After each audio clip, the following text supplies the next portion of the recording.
Hey everyone, today in this video, I'm going to show you how to disassemble the stand on your KOORUI 27-inch gaming computer monitor, specifically the model GN02.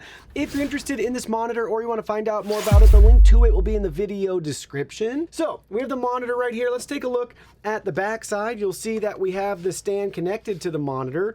Now let's go ahead, let's get a protective cover to lay this down so we can easily remove the stand. Being careful to rest the monitor on a flat surface, the first thing we have to do is press the open release button. So you won't be able to see it with the base blocking it, but I can press it and you'll see that the stand slides out. There's a look at the button. You just want to slide your finger in. You will be able to press that to release the stand. Now, it looks like it's one piece, but the stand actually is two pieces, just snapped in together. No screws or anything like that.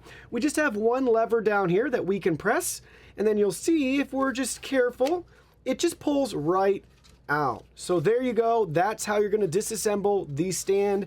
Press the open button here, slide it out, and then you have one tab to lift right here and gently pull everything out. And there you go. You have successfully disassembled the stand on your KOORUI gaming monitor.